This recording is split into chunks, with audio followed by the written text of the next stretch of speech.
What's up, guys? Welcome to Daily Dose of Reddit. This is your host, Zach, and today's subreddit is r/IDontWorkHereLady. This story's called Deciding Which Drum Kit I Should Get, Got Confused for an Employee of the Music Store. This was a little while ago, so I'll be paraphrasing what was said, but I'll try my best to make it as accurate as possible. In the area I live in, there's probably 2 or 3 main music shops I know of, and 2 of which are in the same city, a few streets from each other. This particular store I went to has no uniform, but some form of ID. I think it was an ID card around their neck, but I haven't been there in a while, so I can't remember. Haha, my butt. At this time, I had been playing drums in school for about 6 months and decided I want to buy a drum kit for my house. This shop had the best prices, yada yada yada, so I decided to go there. As soon as I went in, I spotted a mother and a father with a small kid, probably 3 or 4, walking about. I went up to an employee and asked for recommendations and, funny enough, gave me a recommendation. I hadn't been on an electric drum kit before, but he was listing all the pros to them and the cons, and after plugging headphones in, he let me play and see how I felt. I'm a big guy. At the time, I was 17 and I was going to the gym a lot. I was probably a little over 100 kilograms at this time, but it was a mix of fat and muscle. One of the pros of this drum kit was that everything was movable, so anyone can play and not feel cramped. Very useful for me. About 2 minutes in, I saw the mother, clearly the alpha of the family, marching toward me. I paid no attention. I was looking for a kit, and maybe they were just on their way over here too. She stopped a meter away from me, crossed her arms, and tapped her foot. I stopped playing, took one headphone off, and the following conversation happened. Hello? Where would be the best guitars be?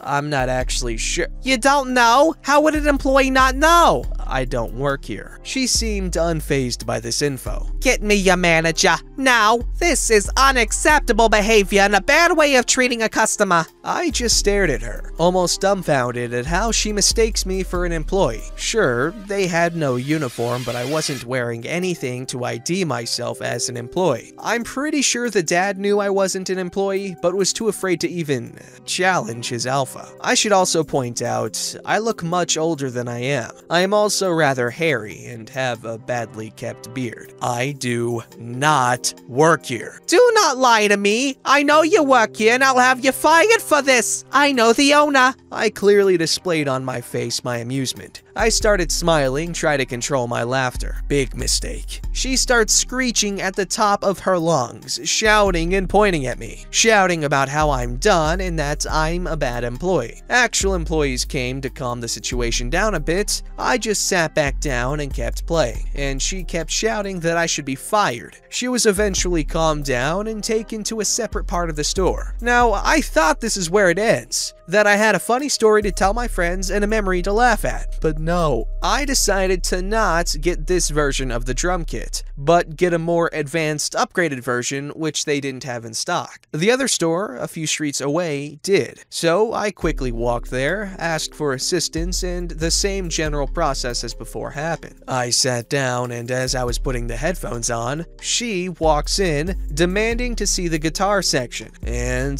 to my luck, it was right beside me. I played as normal, testing out the features and feeling the way it plays. The dad lifts a guitar, despite it saying to ask for an employee to help, and hands it to the son, who instantly drops it. In my attempt not to laugh, I fake coughed and looked away, but she had heard. She turns on her heels and, "Do you know how rude? Why are you here?" I don't work here either. I did as any normal, sane person would do, assume it's a coincidence and move on. She, following the path of being senile, assumed I was obviously following her and harassing her. "You followed us here!" I was here first. This clearly didn't matter as she called for security. 2 guys smaller than me came over and asked if there was a problem, and before I could open my mouth, she said, "Yes, he is stalking and harassing my family and threatened to assault me," smirking and smugly looking at me. At this point, I realized it could get serious. I stood up and said, "Check the security footage. I came in here first and didn't even talk to her. She approached me." The two guys, knowing I had come in first, said to her it'll be investigated. She was having none of this. As expected, screaming, shouting, and flailing ensued. I turned to one of the guys and explained what had happened at the other store, and he brought me away and sorted me out with the drum kit. In short, disregard that woman. Accusing a large built teen of threatening to assault could have went completely south and gotten me in serious trouble, but thankfully nothing came from it. I didn't believe people like this actually existed, but now I feel sorry for those who have to deal with them on a daily basis. Brofist to all those who deal with crazies every day. Man, it's been a while since anyone said brofist. Who remembers those days of 2013 PewDiePie ending every video with a brofist? Man, I remember when he was first coming up. I knew him when he was around like 100, 200,000 subscribers, but then I actually subscribed when he was at like 800,000. Man, those were the freaking days. I would spend, I would watch his corpse party walkthrough and sip this big freaking huge bottle of Arnold Palmer because we had the Arnold Palmer Arizona mix in a big container, and so I just make a whole bunch and sip it from the bottle while I watched Corpse Party. That was a freaking fun time in my life. Anyways, the story. Yeah, that woman's crazy, and that could have ended horribly, but thank God for security cameras because, you know, proof.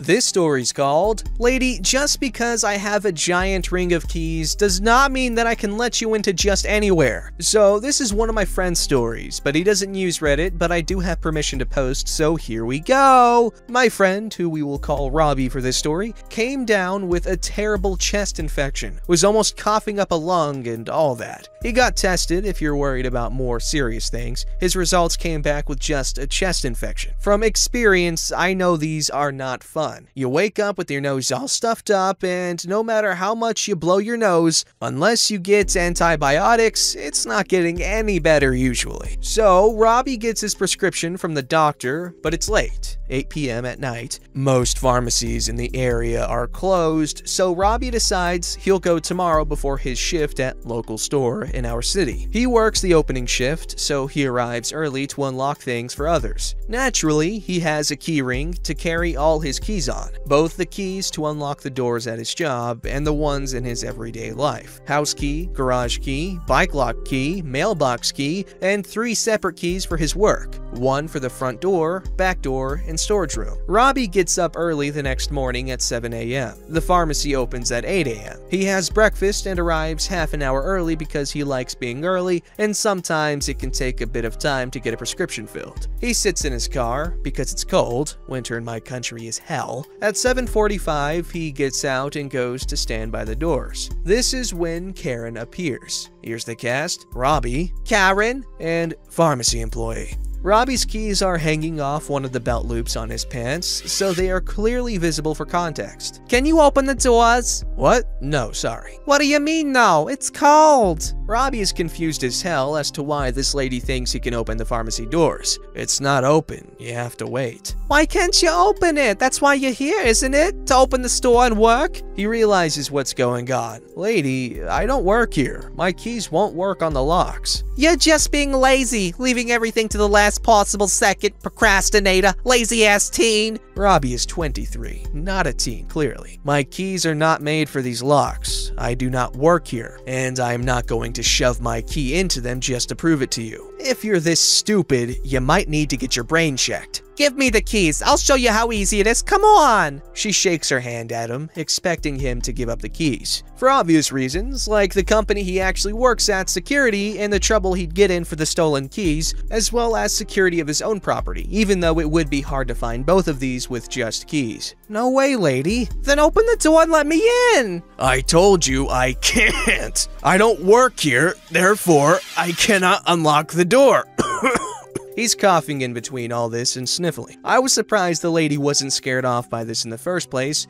or picking up that maybe he was there to get a prescription early. Pharmacy employee shows up on the inside of the pharmacy doors to unlock them. Must have entered through the back. She pushes the door open and greets them. Good morning. I would like him fired. Pharmacy employee looks very confused, of course. He didn't open the door. He made me stand out there in the cold. Her car was literally 5 meters from the door. If she was so cold, she could have stayed in there. Why would he open the door? That's his job. He doesn't work here, ma'am. I'm opening shift. It's my job to open it by 8 a.m. If I'm not mistaken, I'm 5 minutes early. Customer shouldn't be left standing in the cold. Our hours are stated on the side. If I wanted to, I could close and lock the store and have you wait 5 more minutes. You have a car, it won't kill you to stay in it. She might have been going to say things about fumes and gas as such before he continued. If you're here to fill a prescription, I can help you. If you are here to purchase items and tickets, you will have to wait for the other employee who has the key to the ticket stash. And what do you know? She wanted to buy lottery tickets. She wasn't dying to buy a prescription or even buy food. She just wanted a lottery ticket she could have gone to a 24/7 gas station to get. She stopped off after about 10 minutes of waiting for the second employee to arrive. Now, while the employee was late, I was pretty sure pharmacy employee was texting them because they kept looking at their phone and smirking back at Karen, and as soon as Karen pulled out of the parking lot, guess who pulled in? Ticket counter employee with the key. Robbie got his prescription filled and went off to work. Thanks for reading. Goodness gracious, when I worked at a hotel, when we'd have railroad workers, a lot of the time they'd come super early for breakfast, because that's either when their day starts or like it ends really late or early. Gosh, the most hectic situations I've ever had were at that hotel because, you know, they would be coming in for breakfast and then other times they'd be checking in, and so like I'd have like 5, 6, 7 people, 8 people to check in from the railroad, and then a bunch of others are showing up for breakfast, and it's like they're asking me to get breakfast ready. I'm like, yo, I gotta check these people in, and then when it's time to actually get the breakfast ready, they're all sitting out there and I have to watch the desk and I have to freaking check people in because they kept coming, and I have to make an ungodly amount of breakfast because we usually never have this many people at one time for breakfast, and you have no idea the amount of stress I have.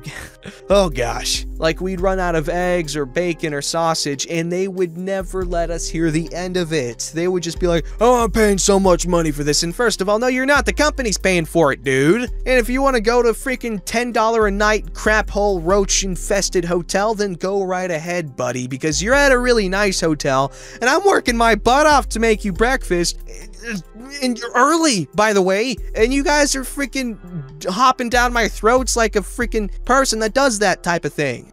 This story's called Show Some Respect. I was witness to a fast and, oh damn, I don't work here lady. This just happened and now I'm speed typing on my phone before I got to get back to work, so please forgive bad spelling grammar. I was enjoying a lunch at a popular fast food outlet. This particular outlet only sells drinks in cups, no cans or bottles. I walked in. It was before the lunch rush, so there was only one person eating. It was a teenage boy. He was probably 17 or 18, maybe even 20. I'll call him Hero. So I order my lunch, get my food, and go sit down. As I passed Hero, he lifted his head and made eye contact, so as per Australian outback culture. I gave the good A nod of acknowledgement and got it back in kind. So, I'm enjoying my greasy fast food when a lady walks in. She looks like Mrs. Trunchbull from Matilda, except 3 times the size, and looked as if she hadn't showered this side of 2010. I kid you not, she was a real piece of work, and once she spoke, I knew she was as ugly on the inside as she was on the outside. Give me 2 burgers, extra meat, no lettuce, 2 large fries, extra salt, and a large Coke. Real Coke, not that watered-down, sugar-free crap you sell. Make sure the chips are freaking full. And because I'm not getting lettuce, you better not charge me for extra meat. Service, probably having dealt with her before, reads the order back. That is what I said. Come on, hurry up. Trunchbull pays, gets her food, and goes to the closest seat she can fit in. She religiously organized the food on the table, opening both burgers, taking lid off cup, tipping her fries onto the burger paper. It was at this point Hero got up, grabbed his tray with his rubbish and drink, which clearly was untouched. He was walking towards the bin when it happened. He stops and looks at her. Yes? Trunchbull, without saying a word, clicks and points at her tray. Sorry, ma'am, I don't work here. Trunchbull giving the "I'll get you fired" look. You're taking that man's rubbish, pointing at me, to the bin, so do your bloody job and take my tray. I'm confused, as he didn't take my tray or rubbish. What? This is my rubbish that I'm taking to the bin because I'm not lazy. Now, if you don't mind, leave me alone. And he goes to turn away. Trunchbull picked up her tray and shoved it on top of Hero's tray, knocking over his drink and making a mess. Whatever, lady? This is a new shirt, and you spilled my drink. Well, you deserve it. Regardless if you're a lazy employee or a bastard child, you should respect your elders and take my tray. Hero, dripping wet. Well, as I don't work here, I must be a bastard child. As a bastard, I got no problem telling a cow that respect is earned and not given. The only respect you're getting is the respect you have shown me. With that, he threw both trays towards her, knocking her drink across the table, soaking her burgers and fries before spilling onto her lap. She screamed. Management runs over to assess the situation. To speed over the encounter, Trunchbull plays the victim and tried to lie, blaming Hero. Hero explained what actually happened. I backed Hero up. Management banned Trunchbull from the store, saying this isn't the first time she has antagonized customers. She left on her mobility scooter before police arrived. I got a $20 store credit, Hero got a $50 store credit, and an apology from manager. On my way back to the office, I saw Trunchbull standing next to a police car crying. Oh, how good it feels to witness karma. Don't forget to like, subscribe, and hit that bell to never miss an episode.